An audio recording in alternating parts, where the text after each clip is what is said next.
Good morning everyone. Uh, uh, I would like to thank you for the IMC Summit for giving me an opportunity to talk about this topic today. And so today I'm going to talk about what are the different in-memory technologies that is currently available, and trying to differentiate, like there are a lot of terminologies and buzzwords are there in the in-memory world. And so I'm going to talk about each of them and share some of my point of views and experiences that we are working on some of these technologies, and just clarify what are those technologies there, which use cases are good for what use technologies.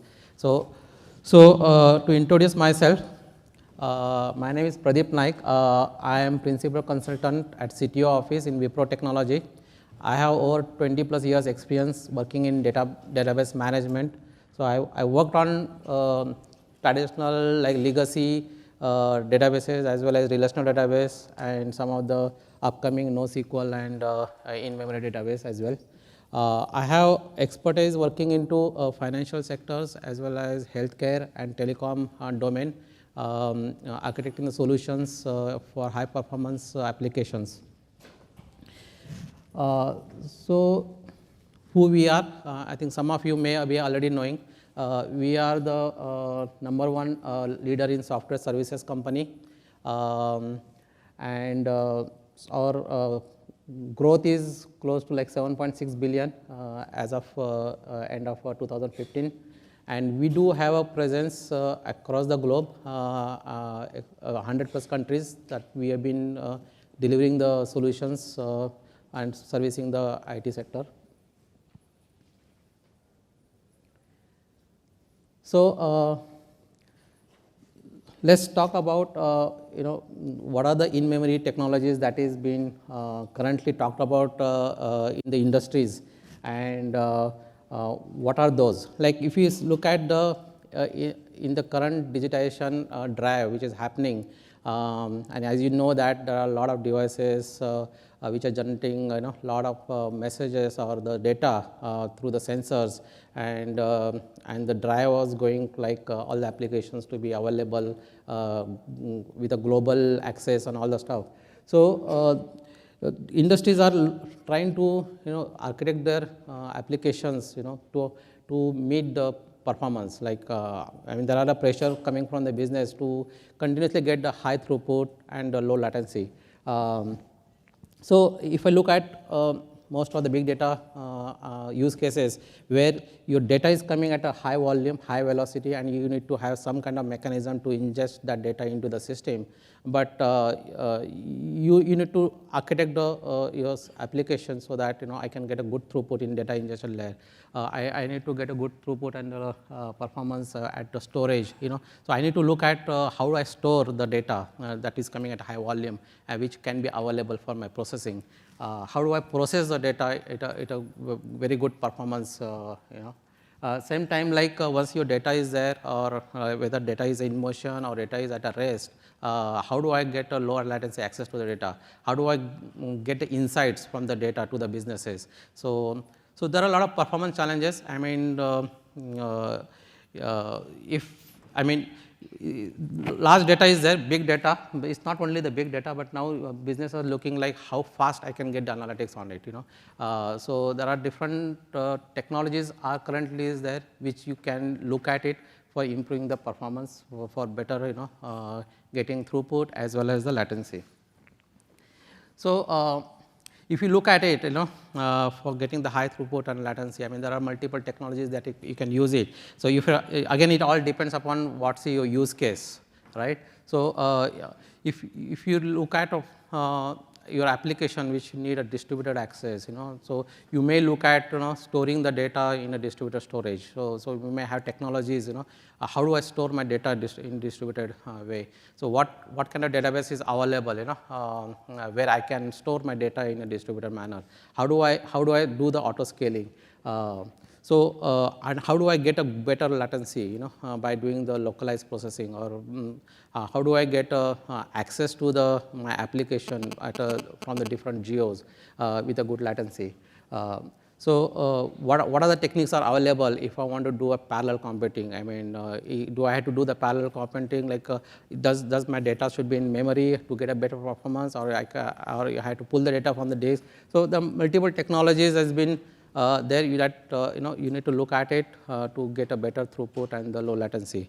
So there is a based on the use cases that you need to say, like whether how much latency, low latency you can go. I mean, if you try to get a good throughput, I mean, it might affect your latency also. But again, it depends on your use case.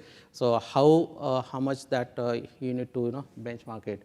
So you must have heard different memories like technologies which are there, and you have been hearing this in-memory databases or in-memory technology for years, right? But what is the new here? Why that has become a traction now, in the in-memory database technology or in-memory computing technology. As you know that traditionally who has worked on the relational database and all, they are offering like in-memory capability or in-memory database. But what is the new about it right now? What are the other technologies are coming? How different those are? So in this in-memory technologies, like as you know that the memories are getting cheaper year on year, like you see like 20 to 30% decrease in the prices. At the same time, you are seeing that the server capacity, like processing capacities are improving day by day. So you wanted to capitalize those benefits, so to develop a cost-effective solution, and that's the reason like people are looking into like how do I move the data very closer, So how close you can get the data? I mean, you can go up to your memory level, right? I mean, based on your current computer architecture, I mean, the lowest you can go in the memory. So since it becomes a cost-effective solution now, so people are looking at, why can't I do all my processing in the memory itself? Why can't I put my data directly into memory rather than pulling the data from the disk? So if you look at in the traditional database management products like relational databases, you must have heard like in-memory database, right? I mean, and then you may be using some of the database like Oracle and trying to use the in-memory capability of that. You may have heard some of the NoSQL databases, like people are using NoSQL database, but you need to think like how I can use the in-memory capability of the NoSQL. You must have also heard like the data grid. How different is the data grid? How different is the data fabric? So what are the key differences? So in my next couple of slides, I'm going to talk about just clarifying some of my understanding and my view on this technology stack. So if you look at traditional RDBMS, okay, you are having like in-memory database like Oracle TimesTen, or some of the RDBMS like DB2 or Oracle, they are also giving a in-memory option, to the existing database to cache the data into the memory. Some product vendors are trying to give the capability where I can have better performance of my both OLAP and OLTP workload. So you can use the same kind of technologies which you can get a better performance on both the kind of workload. So the way some database is offering this capability, it stores the data into dual format. You can store in a row format in your buffer cache for caching your relational data structure, and at the same time it provides you the columnar way of storing the data in the memory, so that for OLAP queries, you can get a better performance.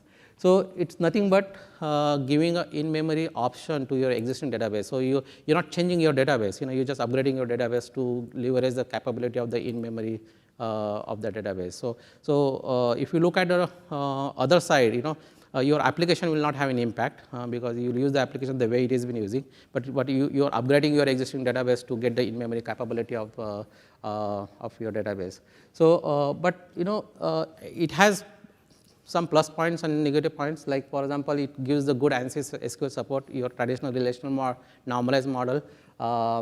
It has a strong ACID transaction support. But if you wanted to go as a distributed processing, if you want to store as a distributed way of storing the data, probably you may have to look for something else. And this these databases are designed for your, are architected for your vertical scalability, you know. It's not for design or architecture for your horizontal distributed storage. Other thing like you restricted to your normalized structure, like in relational column and row kind of stuff. You don't have flexibility to store your domain objects into your memory, you know. So if you wanted to store your Java objects, right? I mean, then you have to use you can't use you store as it is and use it, you know, from the memory. So you'll have to use ORM kind of stuff, right, to map it to your relational structure. So that adds additional overhead. So this is nothing but like, I mean, the database where, you know, your unit of movement is data, not the process. Even you have stored procedures where you do the processing at the database level, but these are not designed, you know, where you move your processing towards the data, but actually like you move the data towards your application process. So but it is, if your use case is such as that, like you don't want to do a lot of caching, a lot of memory to be cached in the memory, but you have some business critical data which you wanted to you know, store into memory and get a better performance, maybe you could use the in-memory option of your existing relational database. So there is no additional you know, cost involved to change your database to something else, new technology, change your all application to access the, you know, the data from the memory. So you'll have to look at, you know, what you want, you know, you have to see what is the use case, whether it is a cost beneficial or, you know, how much time you have, because you don't want to risk everything and just change it, everything to a new technology if your use case doesn't demand to. So so there is another category where some of you may be aware of NoSQL database. Okay, it does the schemaless and it has different type of NoSQL technologies which are available. Some are document oriented, some are column row oriented columnar fashion, and which stores the key value kind of stuff. Some are stored as a graph. So again, you know, there's NoSQLs, you know, most of the NoSQLs are good for, you know, your distributed storage. So it's a distributed storage, but even some of the NoSQL product, they offer in-memory option to cache your data into the memory, you know. So it is good for your high throughput requirement. Like for example, if you want, if data is coming at high velocity and you want to, you know, store it, you want to get a better write throughput, probably, you know, you could use some of the technology like Cassandra. You know, it's good for, you know, heavy write workload. These NoSQL technology with in-memory options can give you latency in terms of milliseconds or 2 seconds, you know. If you are okay, if your use case is okay, so you can look at using the, you know, in-memory capability of the NoSQL. Some vendors of NoSQL, they implement the in-memory solution by caching some of the tables into in memory, right? For example, Cassandra, there is an option you can cache the table into memory, but again there is a certain limitation how much you can cache into memory. Like, I mean, for example, Cassandra, a single table can go up to maximum 1 GB. So there are certain limitations. I mean, you don't have you can't cache each and everything in memory. Again, it's basically it goes to a JVM, you know, memory. So it's not, I mean, it's not a true implementation of in-memory technology in NoSQL, but the NoSQL vendors are giving those capabilities so that if you have a business sensitive or performance sensitive data, and if, some of the data you wanted to get a better performance, you have option to cache into memory. You know, even Couchbase also gives a caching layer where you can cache the data in the memory and then you can persist into the, you know, on the disk. Some of the NoSQL vendor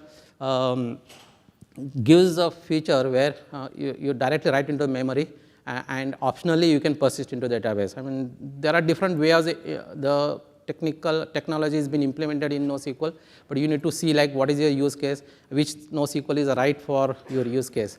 And you should also know, you should also aware that like these NoSQLs, you know, they don't give a strong consistency, you know, so they have tunable consistency model. So you have to see what your use case it is. And as I said that there is a limitation on how much you can cache.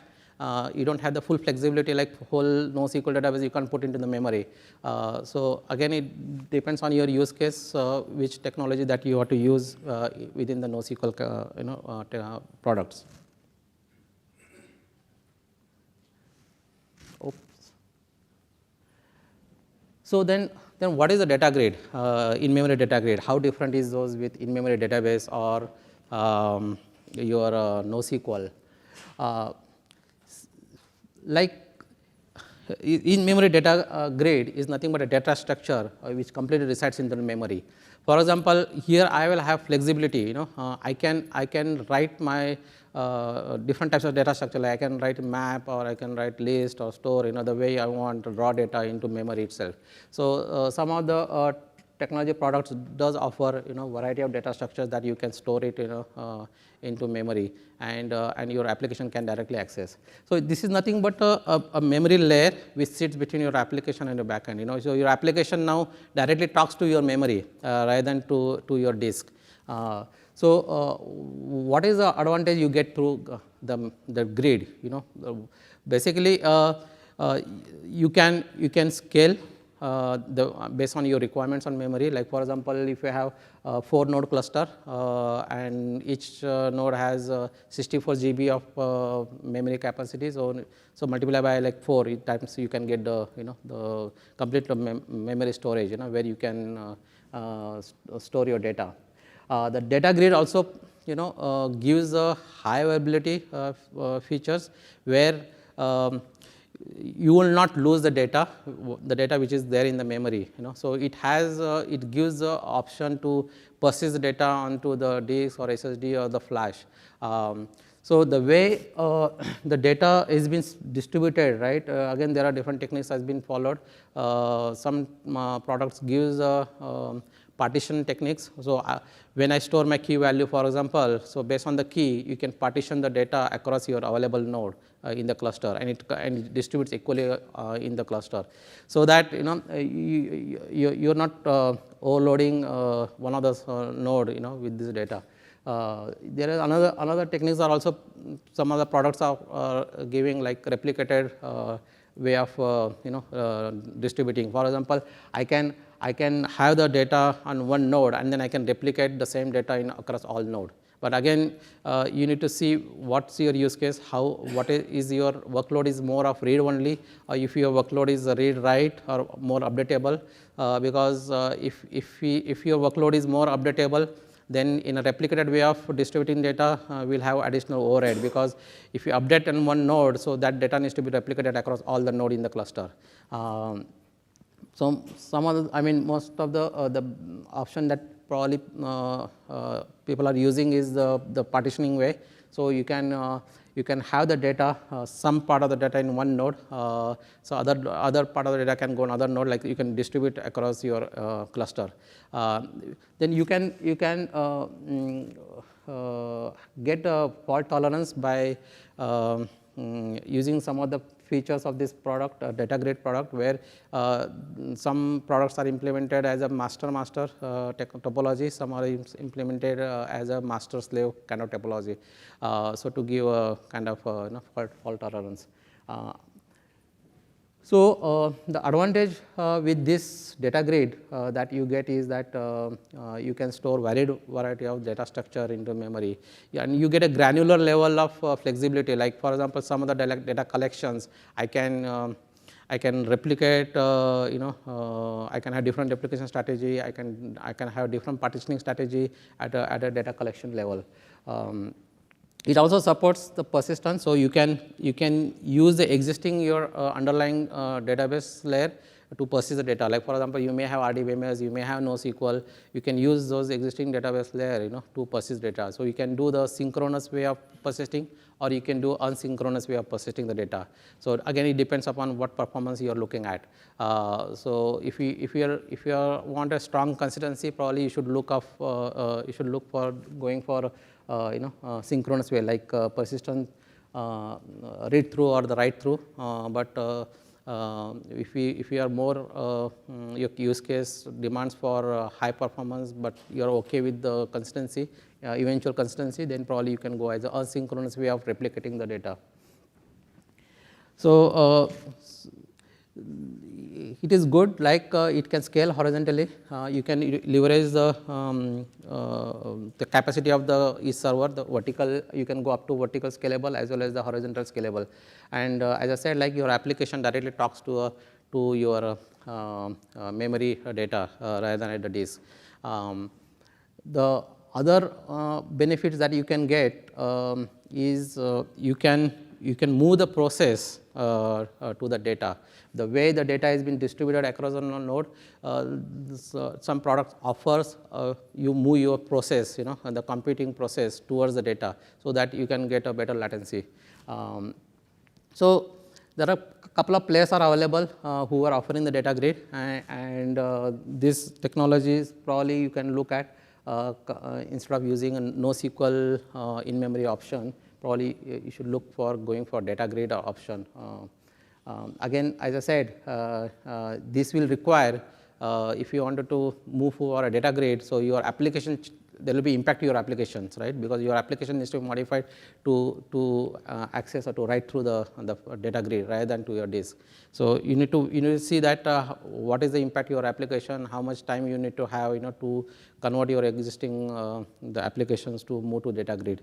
So those you need to look at it before you are trying to select this technology. Then what is the data fabric? I mean initially, like when few months back when I was exploring, so I was a little confused about what is the fabric, what is the data data grid, because fabric also talks about a data grid, so there was a little bit of confusion in my mind.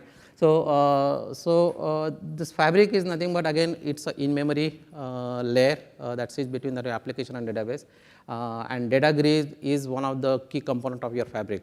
So it's a superset of data grid, IMDGV, but it does has few other capability, and the data fabric is nothing but it's a comprehensive in-memory data platform, okay, which includes your data grid, your compute grid, your in-memory map reduce functionality, your streaming CEP, and some of the accelerators on the Hadoop and the Spark.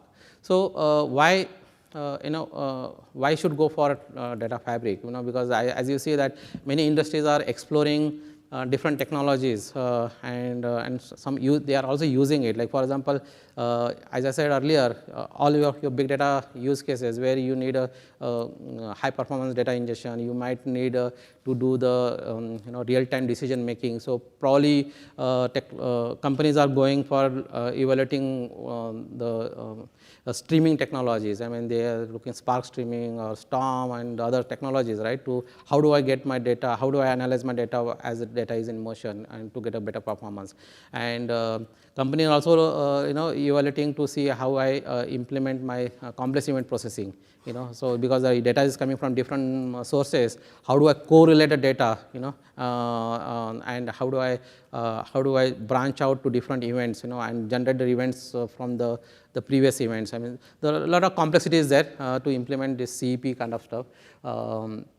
People are using like storing the data into the Hadoop. I mean, they call it data lake, and then have a kind of mechanism to get insights from your lake as well, right? So there are batch processes involved. There is a real time processing is also involved. So if you look at it, I mean, there are different technologies you can use for different things. I mean, you do the real time streaming, you do the your CEP, you might use the map reduce functionality.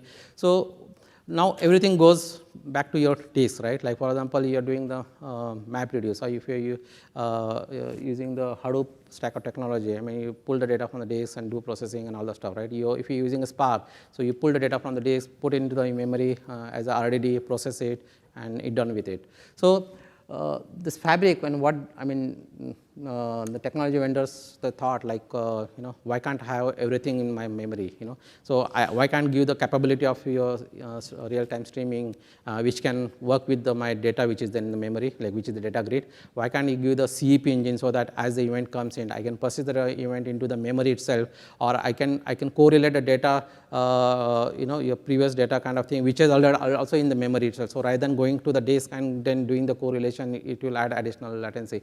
So it leverages all this component. It leverages your data which is already in the memory, or data grid. And also like the compute grid, he knows that where data is there, based on what your partitioning mechanism, right? So the compute grid allows you to process data where the data is there. Some technologies also, product also provides a mechanism where I can cache, I can do a near cache, so that I can, even my data is in the memory in the cluster, but I can move the data and the client caching also for a better performance. So it is nothing but a converged platform to support multiple use cases, and that's what I see here. But you can plug out kind of these features as well. Suppose for example, if you don't need a Hadoop accelerator, you may not use that.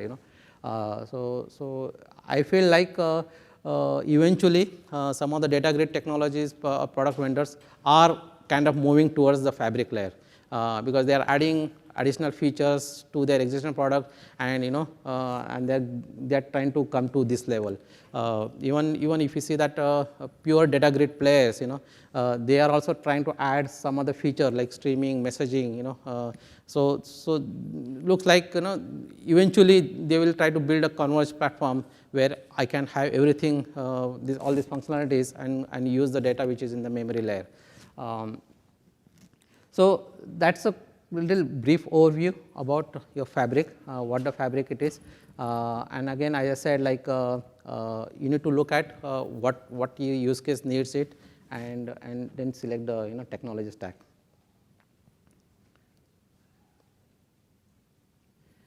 And one more point here, I want to mention that the fabric also like uses the existing your database technology like RDBMS or NoSQL, or to persist the data. It has the same way of persisting mechanism the way the data grid I mentioned earlier.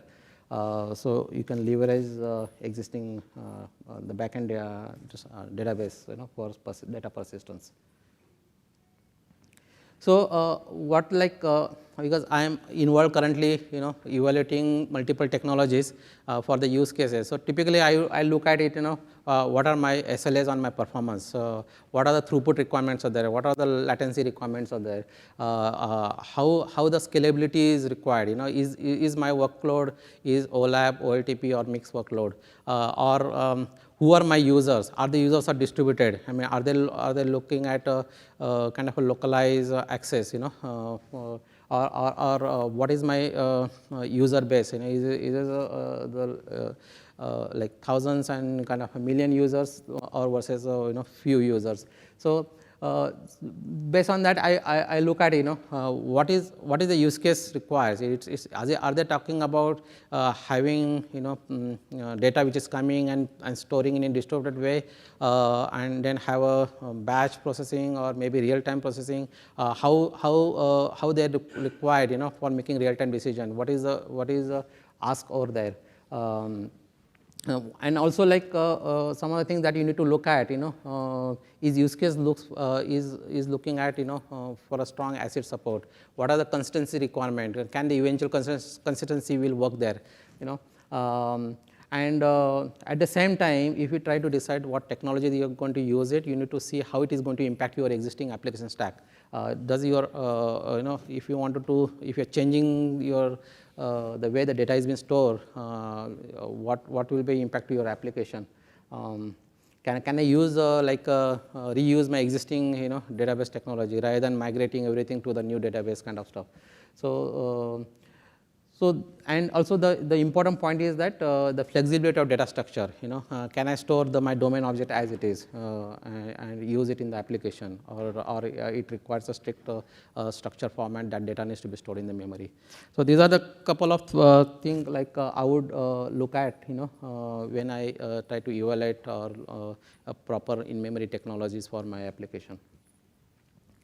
So in summarizing, in-memory database, like if you need a strong ACID support and you have only few data which is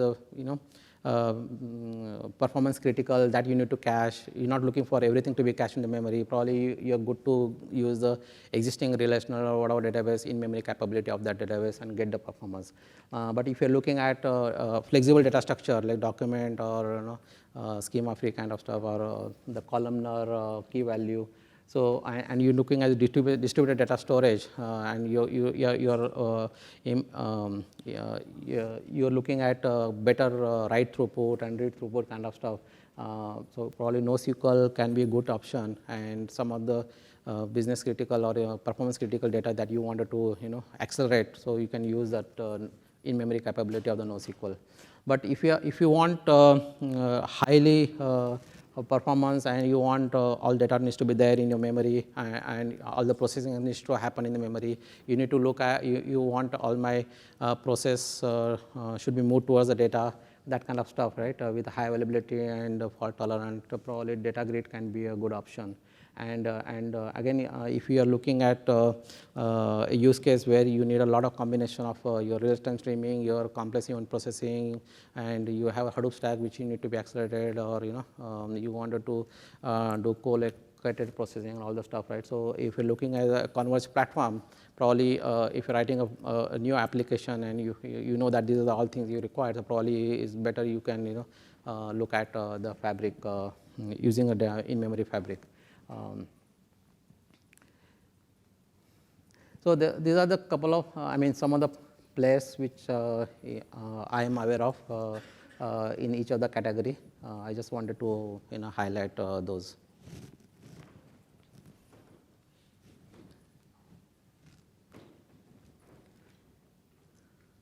So just wanted to share some of my experience. So one of the implementation where it's operational intelligence applications, so where we were using software AG products, predominantly Stack. So there we are using integration server like web methods, and we are using a Terracotta for caching the data into the memory. So the decisions were taken because the client were using all the software AG products in their technology, and they kind of tuned to use all their existing software AG products. So they chose the Terracotta as technologies to store or do the caching kind of stuff. So basically the business use case was like they have different devices like your copiers, fax machines, printers, and all the stuff, right? They are generating a lot of sensor data. So if something is down, or if something giving the alerts, because all devices can generate some of the alerts, like for example your printer toner is low, or or there is jam in your copier machine, or those kind of alerts, right? Those are getting generated. There are thousands, and the customer base is global, and there are thousands of like devices and which are located at different geography. So they build a portal where you can drill down to an individual asset level, and I can see that okay, how's my I can monitor those stuff, right? What are different alerts are generated? How do I act those? So the use case was to quickly identify what are the alerts has been generated, and how to address those alerts and take care of the stuff immediately. So the option was like to have the good latency to access that information. So the system was designed to store the data into the Terracotta, but later they realized that it doesn't provide a persistence layer, and there were cases like some node goes down and you lose the data. So they wanted to instead of moving or changing the technology and go to the different technology, but they wanted to build a kind of a persistent layer in between. So what are the data which goes in the Terracotta needs to be persisted over the days. So we were involved to build that the logic to persist data for it's kind of the cold storage for the Terracotta. And whenever in the event when the Terracotta is not available or some nodes are down, the application will route to the your persistent disk to get that information for that period when the Terracotta is down. So the point here is that you need to understand the whole use case before you decide the technology, because later on, like, you get into one technology stacks, and then it will be very difficult to change into a new thing. But we implemented, there's a workaround to have the cold storage for that, and the application was able to access the data even there is a downtime or whatever time the Terracotta was not available. The another use case I wanted to talk about where it was an e-commerce online retail store. We want to optimize the search engine, and initially thought of was to use the XML sitemap. So it's a worldwide, users are there. There are different URLs across the worldwide to access this retail store. So there were some challenges, like for example, some of the search engines does not support XML sitemap implementation. So we had to look at some alternative way of giving the search capability. So the problem was that when they search on any particular product catalog or something, so it is to point to the wrong URL. Like for example, you may get a URL from China or a URL from Russia or somewhere. So to avoid that thing, what we wanted to do is that we want to build the header page with the canonical and the alternate URLs. So the way the system was there, like we had the backend system where it searches all the product catalog and all the dynamic URLs which are getting generated for each of the product categories, and if you drill down different levels, right? So there are different URLs, again URLs for different countries. So those URLs are getting populated into a database, like we use the MongoDB. And then the original design was that from the MongoDB use MapReduce to aggregate and do the transformation aggregation and try to build that particular header page. So the problem was that it was taking sometime more than 4 hours to do all this MapReduce processing. So we thought of like what is other alternative solution. So other alternative solution was like probably we look at can we not use some of the existing or look for in-memory database kind of thing to get the faster processing. Other option was like can we use the in-memory data grid, so that I can do this my MapReduce thing faster and build at my header page so that the search engine can work properly. So finally, like we decided to use the IMDG as a Hazelcast. Because a couple of things, like it gives a good high availability, fault tolerant, and it gives the flexibility to store as a different data structure. So we use a map as a data structure. We had a 2 data center with 5 node each, and then data, we use the native MapReduce in memory processing, and the processing got over within 2 hours. So because our backend database was to which builds that URL, right, which refreshes the database, that happens once in like 4 hours. So we were able to complete our MapReduce within that 4 hour and get the performance. So we work with the Hazelcast technology to implement this. I think that's all I have. I just wanted to share my experience on this. So any questions? I have, I think, 4 or 5 minutes. If you have any question, I can take it.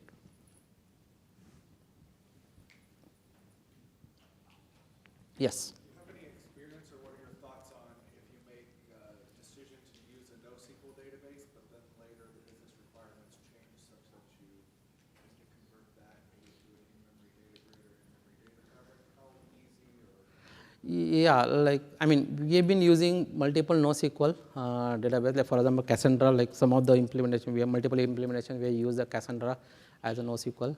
But we had a situation where we wanted to, as you said, like use the in-memory and move to in-memory kind of stuff.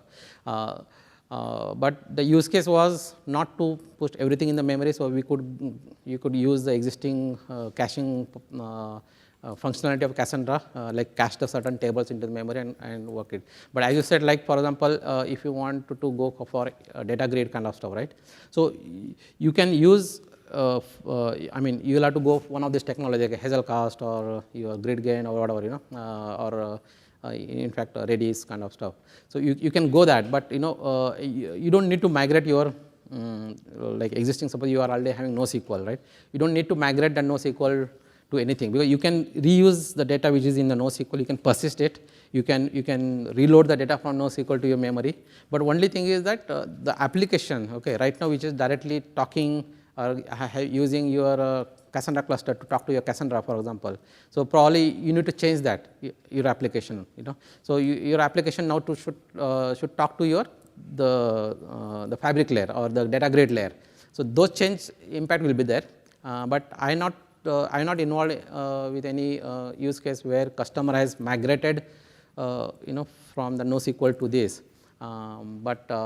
Whatever the experience I had was that we try to use the existing capability of the NoSQL to cache some of the, you know, performance related data, you know, to the memory. But there is an impact if you wanted to move to, you know, data grid level.